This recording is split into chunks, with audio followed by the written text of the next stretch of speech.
Ada dine chiba chimbo gilu di yombala ada chiba chongo dan rigilu le rugi lan lu jango res ti ma jamba le chiba chim shangju senda toni te shira de awu ji ya mare.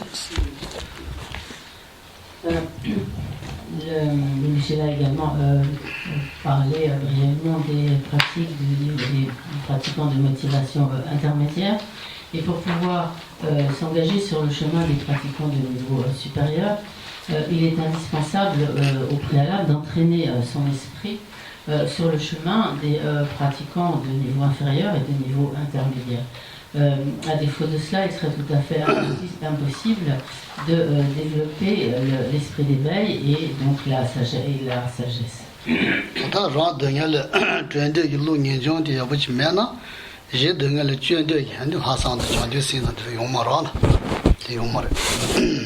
Donc, si au départ on n'a pas fait apparaître en soi une intense aspiration à se libérer soi-même de toutes les souffrances du cycle des existences, alors il n'est pas possible de faire apparaître en soi la détermination à libérer tous les êtres de l'océan de souffrance du cycle des existences.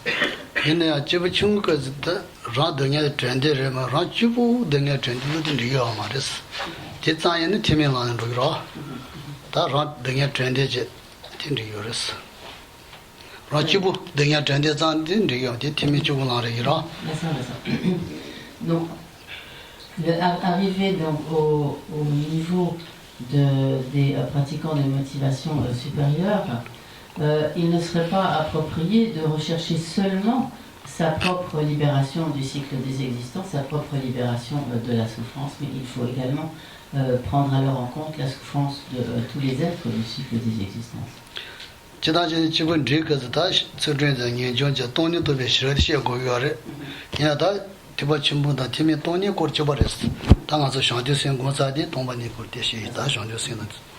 Donc, au stade des pratiques du chemin, des pratiquants de niveau intermédiaire, donc il est indispensable de développer le renoncement, ensuite également donc, de s'appliquer à la pratique de l'éthique et au développement donc, de la sagesse qui réalise donc la vacuité, qui réalise la nature donc ultime des phénomènes.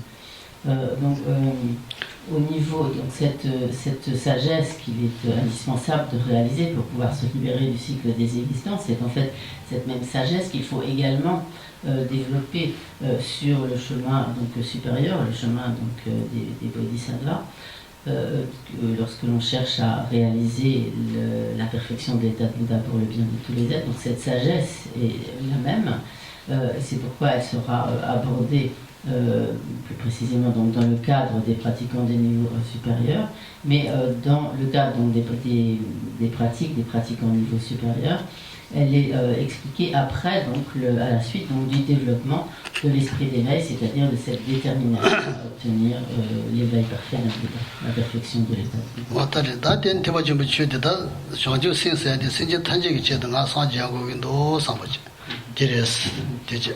Donc, au niveau ainsi de ce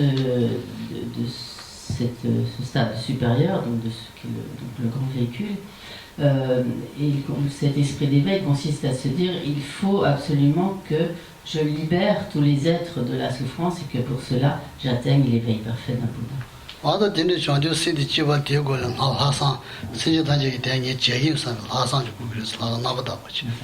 Et pour pouvoir arriver à cette détermination de l'esprit d'éveil, de cette détermination à obtenir l'état de Bouddha, au préalable, il est nécessaire de développer ce que l'on appelle comme la pensée supérieure, qui est en fait un sentiment de prise de responsabilité où on s'engage en quelque sorte soi-même à agir par soi-même pour accomplir le bien de tous les êtres.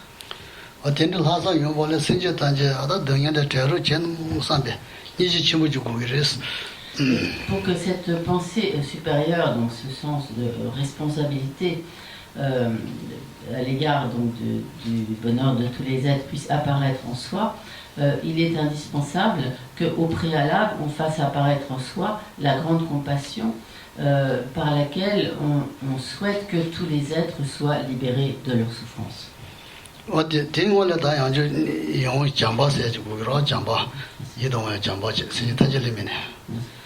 Mais à nouveau, donc, pour que cette grande compassion puisse apparaître, il faut au préalable que tous les êtres aient pu nous apparaître vraiment comme des êtres qui nous sont proches, pour lesquels nous éprouvons de l'affection, de la bienveillance.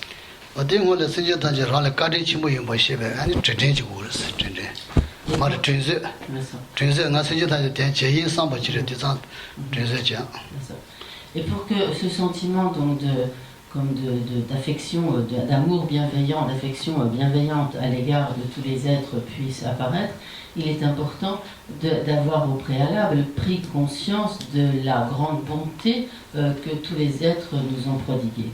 Des grandes bontés, nous pourrions dire que tous les êtres nous ont prodiguées.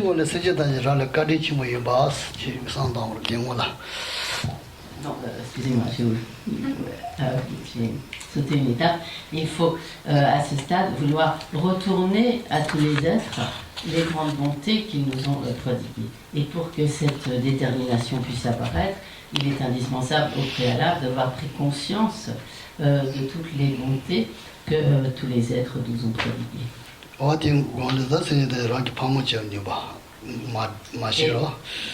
Et également donc ce sentiment, cette conscience de la bonté de tous les êtres à notre égard ne peut apparaître que lorsque nous prenons conscience de toute la proximité des liens que nous avons eus avec tous ces êtres, et en particulier lorsque nous réalisons que tout au long de nos existences passées, tous ces êtres nous ont été très proches, qu'ils ont été en particulier nos pères et mères, et en particulier qui nous ont prodigué toutes les bontés de l'univers.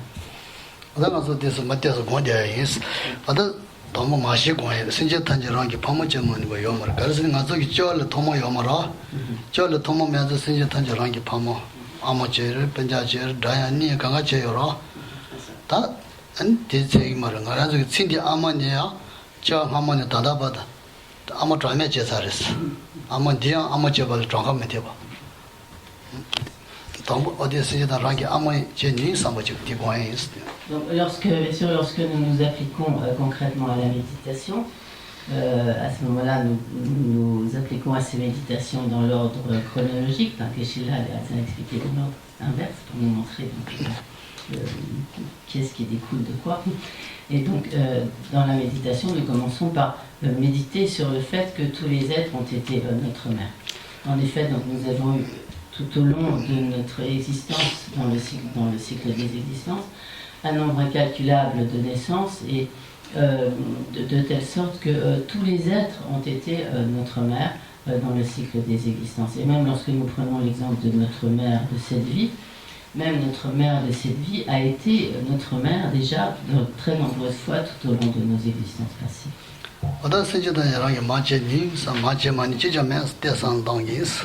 Donc nous allons méditer quelques instants en songeant que parmi l'infinité des êtres du cycle des existences, il n'y en a pas un seul qui n'ait été notre mère tout au long de nos existences passées.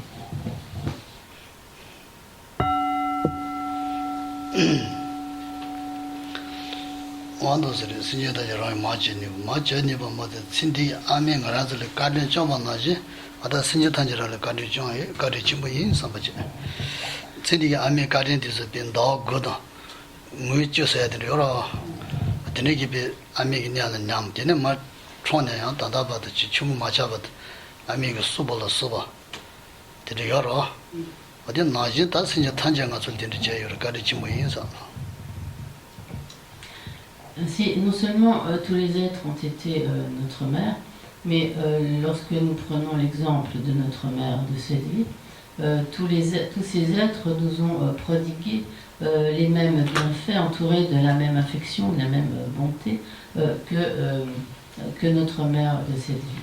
Nous pouvons illustrer de bien des manières toutes les bontés de notre mère de cette vie, à commencer par le fait qu'elle nous a protégés avec soin pendant un peu plus de 9 mois dans son ventre, et que dès le moment où nous sommes nés, elle a pris soin de nous de très multiples manières, donc jusqu'à ce que nous devenions capables de nous débrouiller par nous-mêmes. Donc elle nous a entourés de tous ses soins, de toute sa bonté, donc elle nous a élevés. Et il est important que nous ayons vraiment conscience de toutes ces bontés dont nous avons bénéficié, de tous ces bienfaits, et de réaliser que en fait tous les êtres nous ont prodigué ces mêmes bienfaits. Donc nous allons méditer là-dessus après.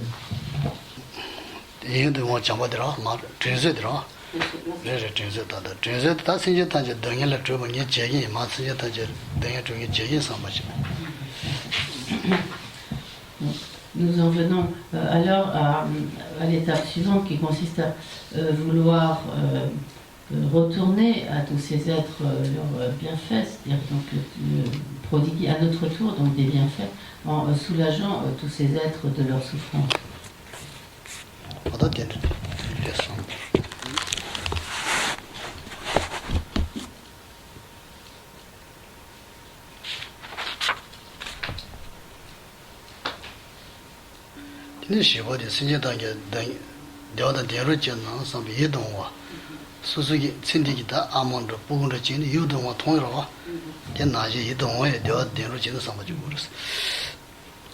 Donc, à l'étape suivante, nous méditerons sur le fait de souhaiter vraiment le bonheur de tous ces êtres. Donc, de la même manière que lorsque une mère voit son enfant, elle a tout à fait des sentiments d'affection, de bienveillance, donc d'amour bienveillant à l'égard de son enfant. Donc, de la même manière, nous en viendrons à éprouver ce même sentiment d'amour, de bienveillance à l'égard de tous les êtres, en souhaitant donc le bonheur de tous les êtres.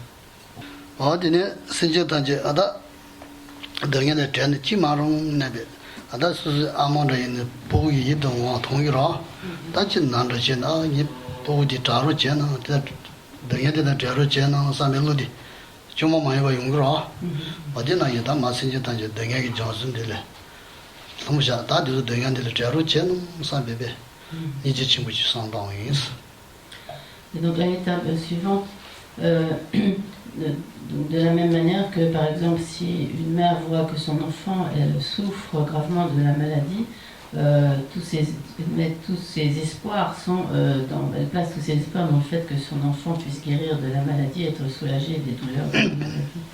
Donc de la même manière, à l'égard de tous ces êtres, nous développerons donc ce qui est aussi la grande compassion, c'est-à-dire une très profonde aspiration à ce que tous les êtres puissent être libérés de leur souffrance.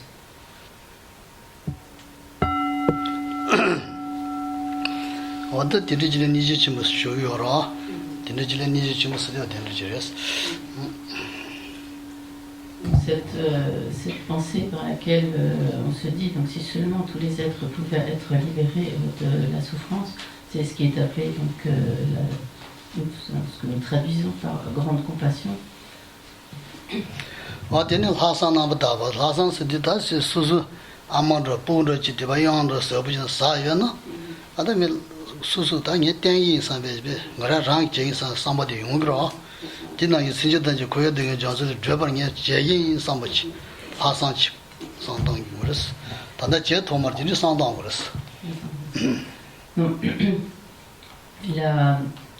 Donc la méditation suivante va consister à développer donc, ce qui est appelé la pensée supérieure, littéralement comme la pensée supérieure comme parfaitement pure.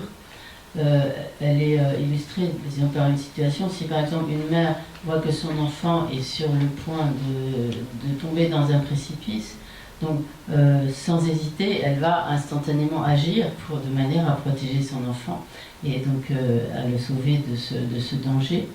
Donc, donc de la même manière, sur la base donc, de cette grande compassion que nous avons préalablement développée, nous dirons moi-même, je vais agir pour libérer tous les êtres de la souffrance. Donc, c'est de ma responsabilité, je prends moi-même cet engagement à libérer tous les êtres de la souffrance.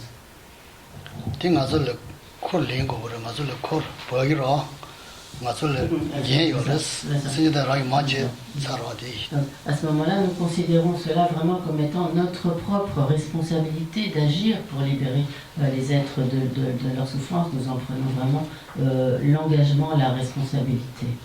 Comme si nous prenions cette charge, en quelque sorte. wada sinje da je de ja lo je ngara ran che gi samba che hasan san de dong is Et donc, c'est ce qui est appelé donc, cette pensée supérieure. Et donc, nous allons méditer en nous disant donc, moi-même, je prends la responsabilité de libérer tous les êtres de leur souffrance.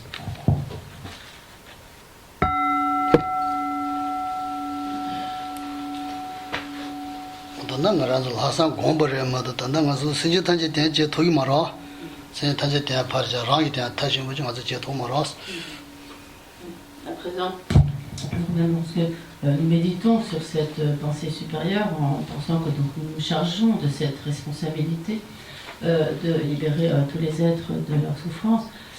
Néanmoins, nous nous rendrons compte qu'en l'état actuel des choses, nous n'avons pas la capacité de libérer tous les êtres de cet océan de souffrance du cycle des existences. Car déjà, pour nous-mêmes, nous n'avons pas la capacité pour l'instant, donc nous n'avons pas atteint une totale perfection par laquelle nous pouvons nous libérer nous-mêmes donc, de toutes les imperfections du cycle, toutes les souffrances du cycle des existences. Par conséquent, en l'état actuel des choses, nous avons encore moins la capacité de libérer tous les êtres de leur souffrance.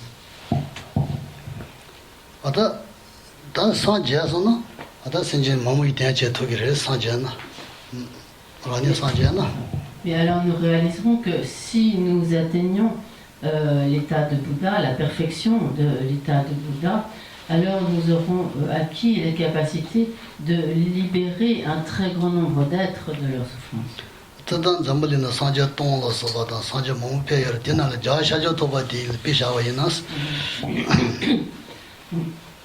Par exemple, donc, environ 1000 Bouddhas sont venus, donc, enfin viendront, sont venus, viendront dans ce monde, et en particulier donc, le Bouddha Shakyamuni, qui en est le quatrième. Donc si nous atteignons nous-mêmes l'état de Bouddha, nous pourrons agir comme le font, en fait, le font et le feront donc tous ces Bouddhas, tels que comme a agi le Bouddha Shakyamuni lui-même, en libérant un très grand nombre d'êtres des souffrances du cycle des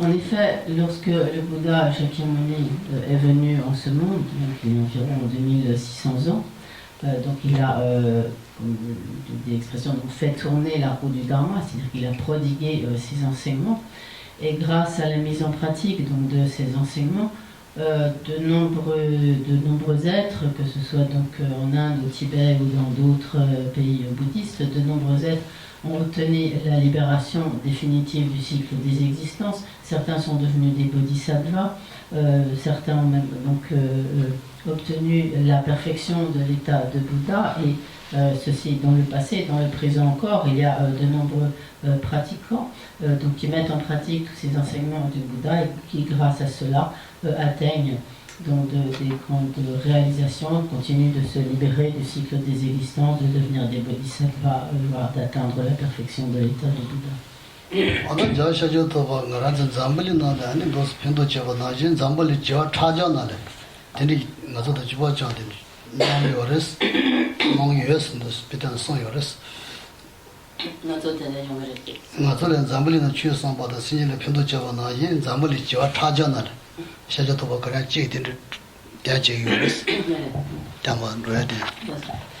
Et de la même manière que le Bouddha a agi dans notre monde pour un très très grand nombre d'êtres, il a agi et agit de même pour une infinité d'êtres dans de très nombreux autres mondes, dans des milliers d'autres mondes.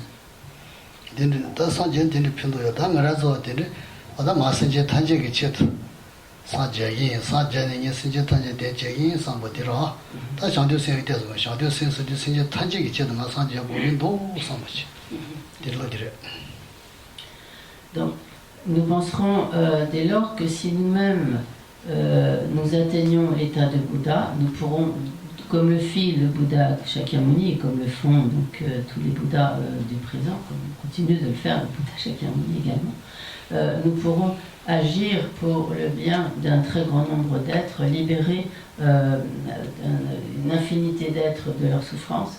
Et ainsi, nous allons nous dire à présent, moi-même, j'atteindrai cette perfection de l'état de Bouddha pour accomplir le bien de tous les êtres. Et donc cette détermination, c'est ce que l'on appelle donc l'esprit d'éveil, en sanskrit bodhicitta. Donc par cette détermination à obtenir nous-mêmes la perfection, cet éveil parfait d'un Bouddha pour accomplir le bien de tous les êtres, nous développons ainsi donc l'esprit d'éveil. Donc, méditons à présent sur le fait en nous disant donc, pour accomplir le bien de tous les êtres, il faut absolument que j'atteigne l'état de Bouddha.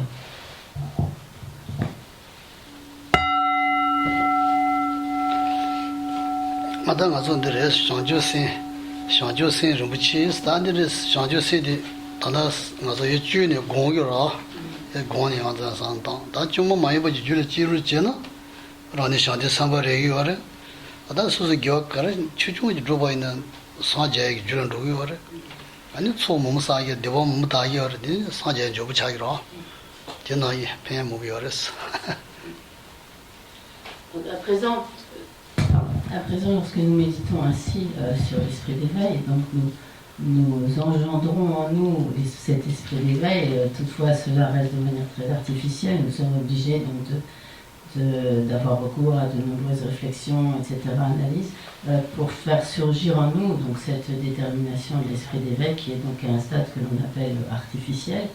Et donc il est très important de méditer encore et encore pour faire apparaître en nous cette motivation, cette détermination de l'esprit d'éveil, fut-elle donc artificielle, jusqu'au moment où, effectivement, par la familiarisation, cet esprit d'éveil pourra vraiment se manifester en nous de manière spontanée, sans que nous n'ayons plus besoin d'artifice, en quelque sorte, pour le produire, mais où tout naturellement, donc spontanément, il sera présent en nous. Et à ce moment-là, lorsque l'esprit d'éveil sera ainsi apparu en nous et qu'il sera vraiment de manière totalement, qu'il sera en nous de manière tout à fait spontanée, à ce moment-là, nous aurons réellement développé l'esprit d'éveil et nous serons alors devenus un bodhisattva.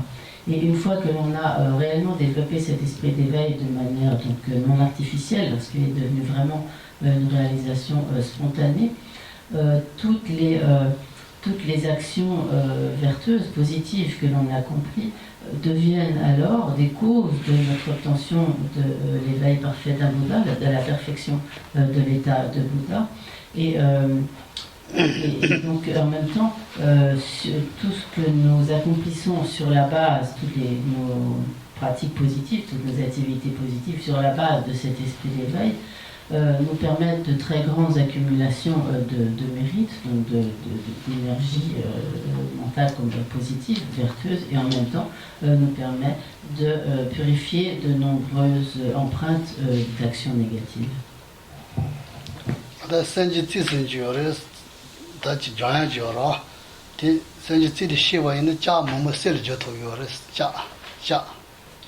C'est quoi ça?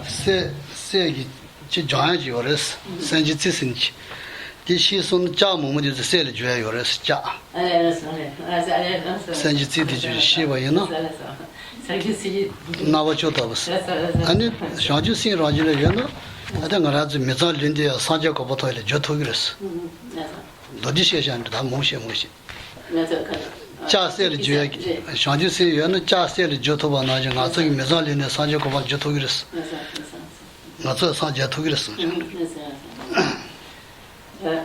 Donc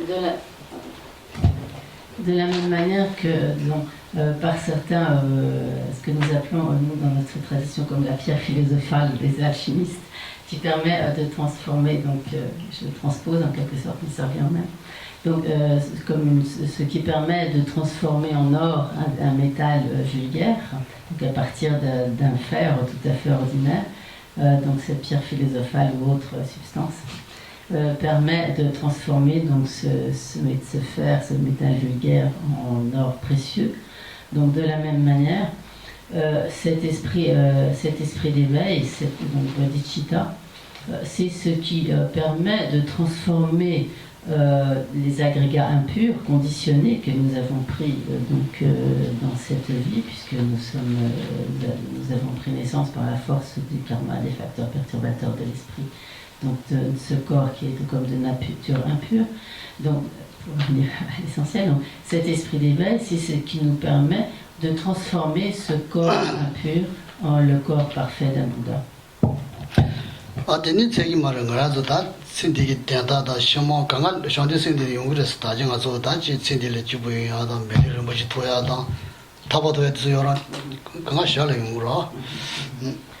Et ainsi, lorsque nous avons fait apparaître en nous cette détermination de l'esprit d'éveil, véritablement donc cette détermination à obtenir la perfection de l'état de Bouddha pour le bien de tous les êtres, tout naturellement, les autres bienfaits en découleront, tels que, comme Geshe-la l'a évoqué précédemment, tels que tous les bienfaits que nous pouvons récolter pour cette vie, le bien-être, le bonheur de cette vie, également le bonheur de nos existences à venir. Tout cela découlera naturellement du développement de l'esprit d'éveil.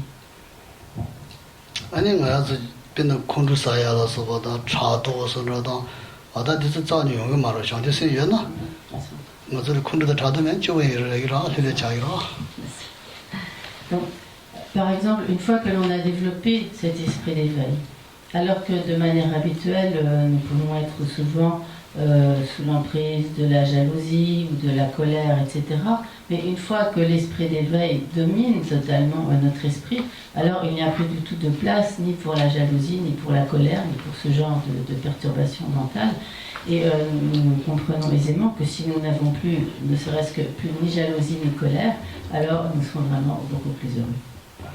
그래서 신제탄제 이동화 통사를 신제탄제 등에도 제로제 루디어라 수수수수 보글 이동화 통일을 보글 차도 제기 말아 보글 컨트롤 되는 사이 말아 이동화 통마다 되는 년도 용 말했어.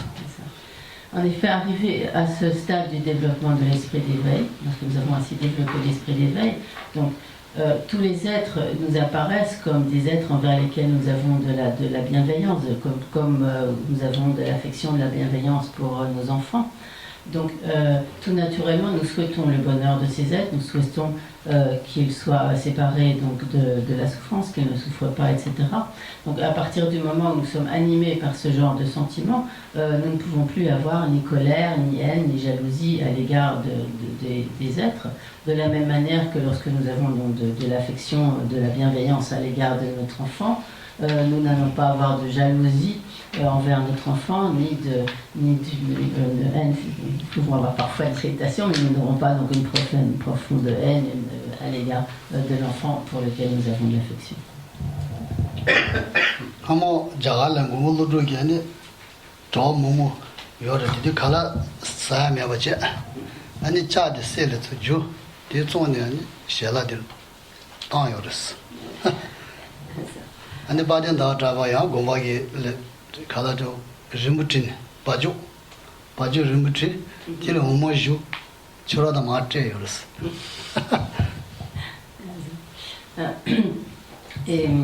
다시 피셔야 됐다. 비트 된. Cadê? Um bolo de Jean qui certes sont balans. C'est 짜데 셀죠. 대충 안에 미츠 사야면서 갈아지. Je vois. T'es calé comme tu es là. Et donc, par exemple, Geshe donne l'exemple notamment du grand maître indien Nagarjuna. Donc à une période de famine où donc les moines et les personnes des environs souffraient donc de la famine, et donc à ce moment-là donc il n'avait plus d'argent, plus rien. Et donc à ce moment-là, il transforma du fer en or et de ce fait donc pu récolter de l'argent et nourrir donc les moines de la population. Et également l'exemple de Rajapani,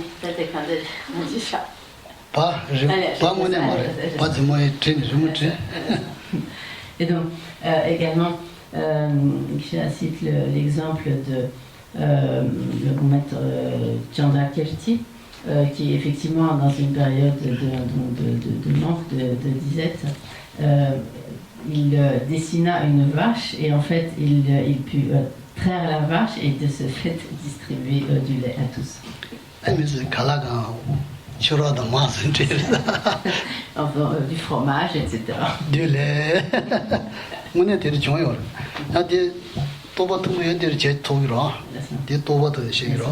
Donc, une fois que l'on arrive à un très haut niveau de réalisation, de telles choses deviennent possibles.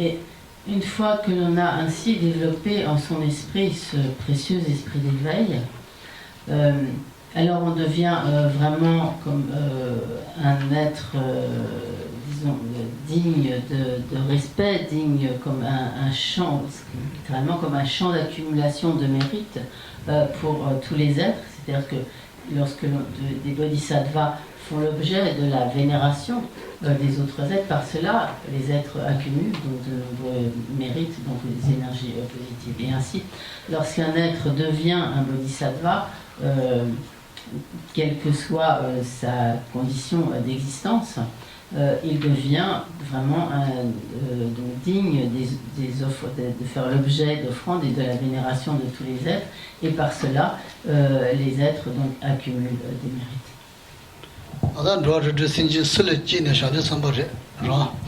Et donc, lorsque l'esprit d'éveil apparaît véritablement, donc l'esprit d'éveil devenu spontané apparaît dans le continuum mental d'un être de l'une ou l'autre des 6 catégories d'existence, alors cet être vraiment devient un bodhisattva.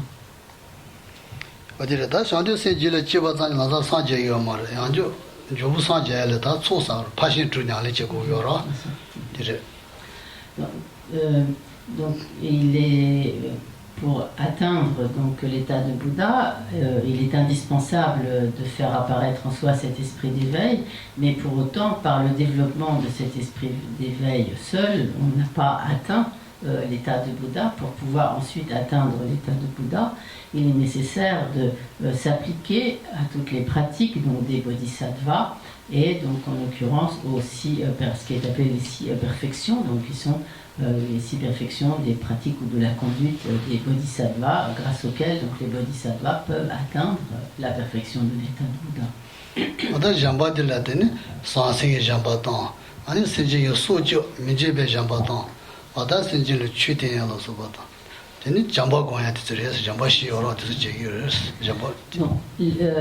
C'est la première de ces 6 perfections, c'est la perfection de la générosité. Cette perfection de la générosité revêt divers aspects. Il y a d'une part donc la générosité matérielle, donc le don de biens matériels. Il y a également donc la générosité de la protection, qui consiste donc à protéger la vie, donc principalement donc à protéger la vie lorsque les êtres sont en danger, etc. Donc à les sauver du danger, protéger la vie. Un troisième aspect de la générosité qui est donc la générosité du don du dharma, c'est-à-dire ici donc du don de l'enseignement, des enseignements du Bouddha, donc le don du dharma. et un quatrième aspect de la générosité qui est donc le don d'amour, donc par lequel on souhaite ardemment que les êtres puissent puissent posséder le bonheur.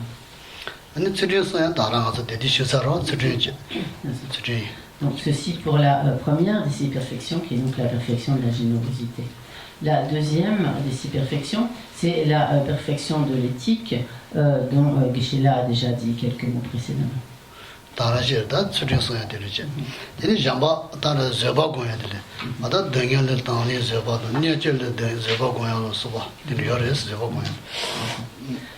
La troisième des 6 perfections, c'est la perfection de la patience, qui elle-même revêt divers aspects, notamment la patience qui consiste donc à ne pas rendre le mal, comme à ne pas faire cas du mal, à ne pas rendre, disons, le mal, on peut faire cas du mal qui nous est fait et à ne pas le rendre. Un deuxième aspect de la patience qui consiste donc à accepter la souffrance. Et un troisième.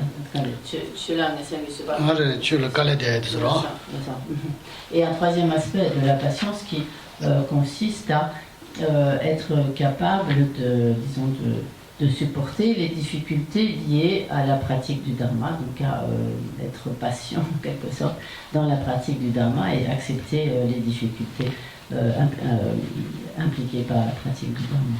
Ni shebadi ta gyo chu je da de so zunru che de ro zunru so yin de lo yo ro nga yong ma re nga chi che gi ma re sam da ani jema che gi tin ma yi wa kha de or zunru chin je jo ro nga zo la ga je de de ri de so yo ro na sa adin ro ba je zunru re shebadi zunru ba la quatrième perfection, c'est la perfection de l'enthousiasme, comme de l'effort enthousiaste.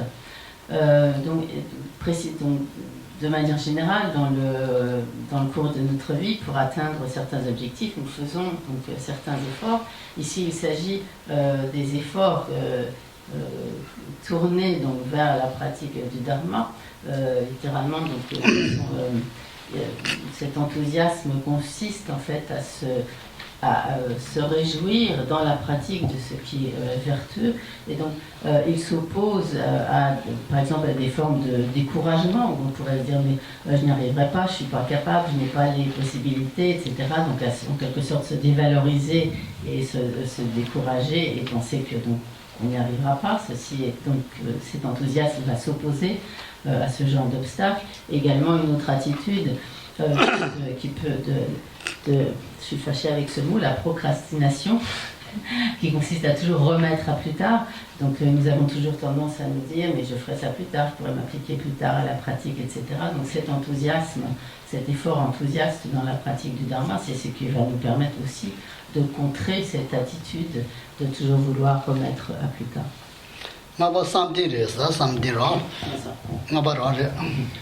La cinquième perfection, c'est la perfection, disons, de la concentration, ou littéralement comme des états d'absorption.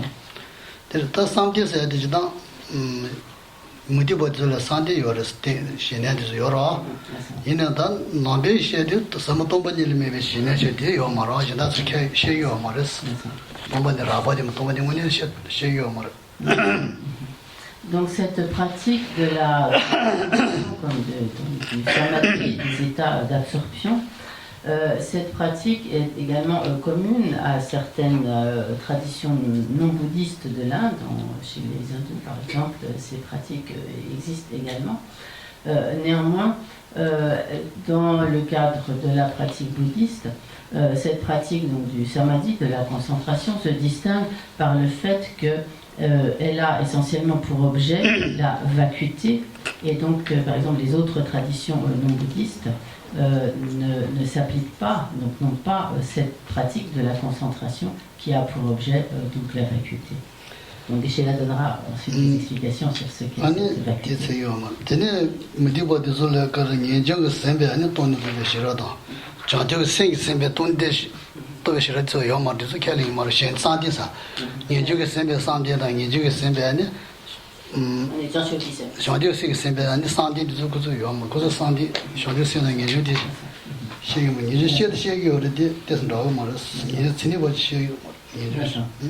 Également, bien que dans ces traditions non bouddhistes, donc cette pratique de la concentration des états d'absorption existe, elle se distingue également des pratiques bouddhistes dans la mesure où cette pratique donc permet de progresser vraiment sur la voie bouddhiste lorsqu'elle est comme sous-tendue ou animée, soit donc par le renoncement au cycle des existences ou par le développement de l'esprit d'éveil. Or, dans ces traditions non bouddhistes, donc bien que ces pratiques de la concentration existent, il n'existe pas de pratique de la concentration qui soit animée ou comme sous-tendue par le renoncement, par la motivation du renoncement ou par la motivation de l'esprit d'éveil.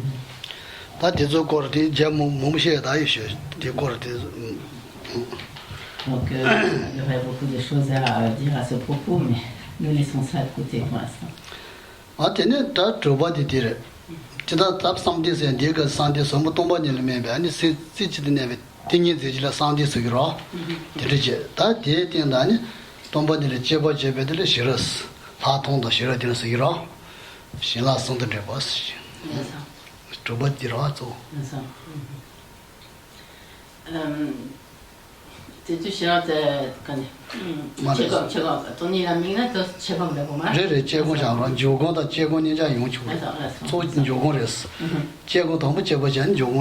Tu sais,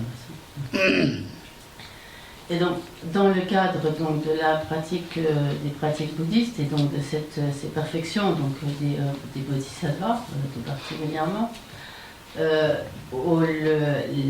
développement donc, du samadhi, de la concentration, va se faire donc, essentiellement en prenant pour objet donc, la vacuité, ou en d'autres termes comme la nature ultime, comme le véritable mode d'existence ultime des existants, que ce soit des phénomènes extérieurs ou de soi-même.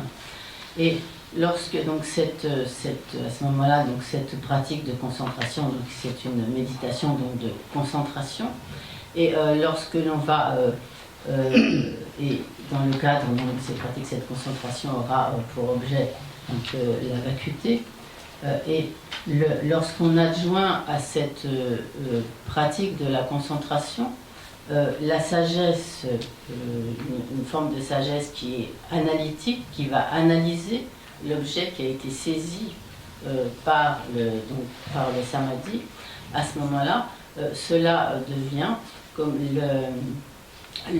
le samadhi de l'union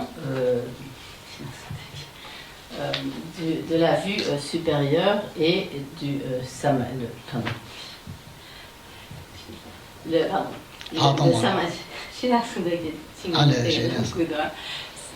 Excusez-moi, je vais y arriver. Le samadhi de l'union du calme mental et de la vue supérieure.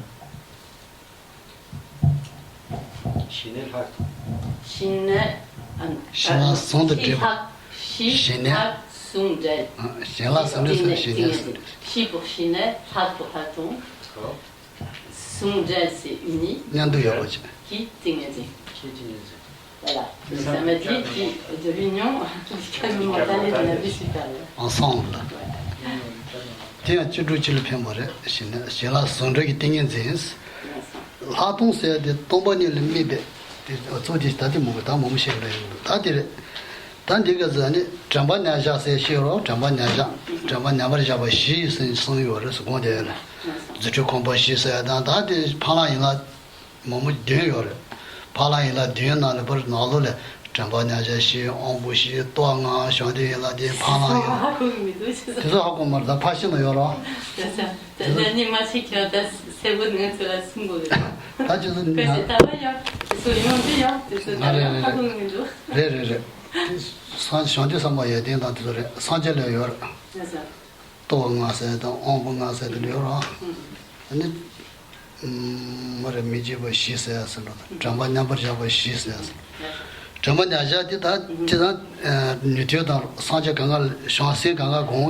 Chamba c'est miba chamba ra chamba ko chamba chamba di miba tele nyawa se tha ni mo tele ba ja de de ba ro ju so yo ro miba yujin di miba de ga ra la chamba de ga ra la jem de ba ma da je da li man ro ba chi de ga ra la ja ba ja ba da cha la de ja de ja yi ro cha la ju ma de ja ba na je ani sing chamba de 동반이 메타바이 메타바 샹데 생고와 샹데 생가 텔라 다랑 메바 텔레 네도 게지 네고 네와스 저번 남아 잡았어 텔 베바사나스라 라 베바사나스 숨도 베바사나스 디레다다.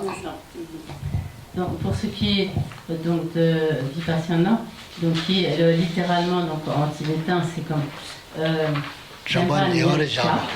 Chamba Nyore Jaba, c'est n'importe Nyore Jaba, c'est on développe Chamba qui est comme l'attention ou la mémoire attentive, Nyore qui est comme proche ou approchant, proche, le fait de s'approcher, et Shaba qui est comme posé ou placé, donc ou fixé. Donc c'est comme le placement proche de l'attention ou de la mémoire attentive. En fait, lorsque nous prenons ainsi un objet donc, de méditation, que ce soit par exemple sur l'impermanence ou autre, à ce moment-là, dans la méditation, la concentration, le sujet qui est la conscience qui médite, en fait s'approche de plus en plus de l'objet, donc pour se placer totalement donc, sur l'objet. C'est pourquoi cela est appelé comme la fixation ou le placement proche de l'attention, de telle sorte que l'esprit en quelque sorte se rapproche de plus en plus de l'objet pour en quelque sorte se poser totalement dessus. Samba se n'entend pas. Mi tera ran samba je. Ma samba de maï bache tera samba, tera comba. Donc le sujet qui est la conscience donc se rapproche donc en quelque sorte de plus en plus de l'objet. Cela suppose aussi qu'à ce moment-là, donc l'esprit est totalement concentré sur cet objet sans s'égarer, sans penser à d'autres objets. Jamanya Jaba Lata Jaya Shia Uranzo. That's in Jamanya Jasami Tombanite. Tata Shia Guyore, and the Jamanya Jadela, Nasi Shisha, Yoris Pachina. Donc cet objet, lorsque la conscience est ainsi placée sur la vacuité, donc il faut bien sûr savoir ce qu'est cet objet sur lequel se place la conscience. Donc ici, l'objet, c'est la vacuité, et donc de manière générale, il y a comme 4 subdivisions à ce placement donc, de l'attention, de placement proche, disons, de l'attention. Donc tout d'abord, chez la para, ensuite de la vacuité, tout d'abord, il va parler de ces 4 subdivisions de Vipassana.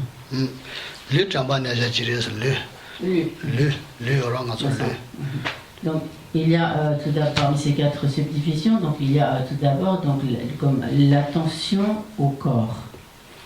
Je dis l'attention, c'est plus simple, mais c'est chaque fois dans le Vipassana ou donc le placement proche de l'attention. Donc l'attention au corps.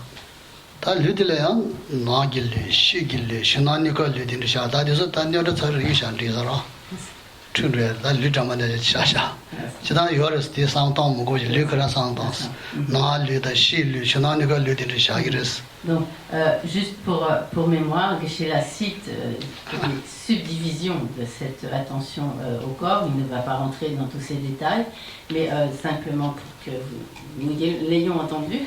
Donc, il y a une subdivision qui est donc l'attention au corps interne, l'attention au corps externe, et l'attention à la fois au corps interne et externe.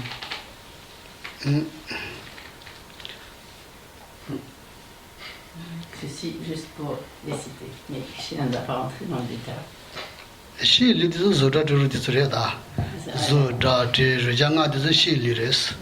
Juste pour que ça ne nous semble pas trop étrange, je la précise que lorsqu'on parle du corps donc, externe, en fait, cela se réfère Suda Chiro, su da ji ro rjanga deres this rja c'est ça, non. chi lires chi lu nga Et donc, chi lires donc en réalité, ce n'est pas si mystérieux que ça pourrait sembler. Donc, le corps extérieur, c'est en fait les formes, les sons, les odeurs, les saveurs et les contacts. tene shinanne ko leni rangi ombi ten chebe chi chi zojin da yiji omunga us ta yiji omunga des ta teshura ombi ten chebe srida pena da des ka yor da pena myeong bu na yang bu jeong bu li jong bu des yora dezo ki ten de chebe da dezo sha ngi da nagi nagiliti 나요 뭐 지용보다 리정보다 라주기 onbangatsu rajuki dibe. Pour ce qui est donc pour les énoncer pour ce qui est du corps interne, il s'agit en fait de nos 5 sens, donc le sens de la de la vue, de l'ouïe, de l'odorat, du toucher et qu'est-ce que j'ai oublié, et du goût.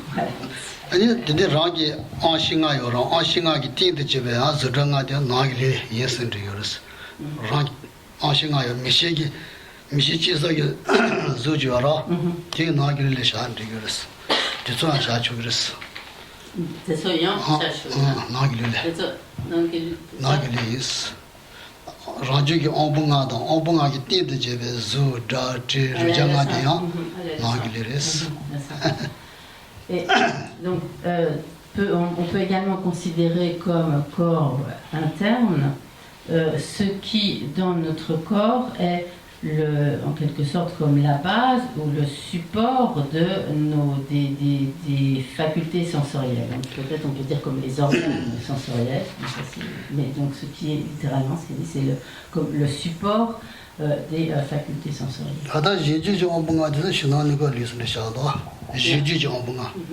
Rada Tadev Gaza Jig Juj Omunga de Shinaniga Litis.